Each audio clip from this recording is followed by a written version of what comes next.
ഈ മാസം 21-ന് അസമിൽ ആരംഭിക്കുന്ന സന്തോഷ് ട്രോഫി ഫുട്ബോൾ ടൂർണമെന്റിലുള്ള കേരള ടീമിനെ പ്രഖ്യാപിച്ചു. സൂപ്പർ ലീഗ് കേരള മലപ്പുറം എഫ്സിക്ക് വേണ്ടി പന്ത് തട്ടിയ ജി സഞ്ജുവാണ് ക്യാപ്റ്റൻ. എറണാകുളം സ്വദേശിയായ സഞ്ജു കേരള പോലീസ് താരമാണ്. 22-അംഗ ടീമിൽ 9 പേർ പുതുമുഖങ്ങളാണ്. മലപ്പുറം, പാലക്കാട്, എറണാകുളം ജില്ലകളിൽ നിന്ന് 4 പേർ വീതം ടീമിൽ ഇടം നേടി. T Shijin Thiruvananthapuram, Muhammad Ajsal Kozhikode, Muhammad Ashar Thrissur, Muhammad Sinan Kannur, Muhammad K Ashiq Malappuram, E Sajeesh Palakkad എന്നിവരാണ് മുന്നേറ്റ താരങ്ങൾ. Muhammad Riyas P T Palakkad, M Vignesh Thiruvananthapuram, Abubakar Dilshad Kasaragod, M Arjun Thrissur, V Arjun Kozhikode, O M Asif Ernakulam എന്നിവരാണ് മധ്യപ്രതിരോധക്കാർ.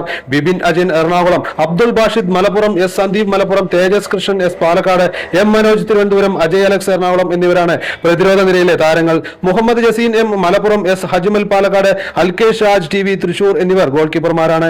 ദേശീയ ഗെയിംസിൽ കേരളത്തിന് സ്വർണം സമ്മാനിച്ച മേപ്പാടി സ്വദേശി ഷഫീഖ് ഹസനാണ് ടീമിന്റെ പരിശീലകൻ. ജയപരാജയങ്ങൾക്കപ്പുറത്തുള്ള സ്പോർട്സ് വാർത്തകൾക്കായി പേജ് ഫോളോ ചെയ്യൂ.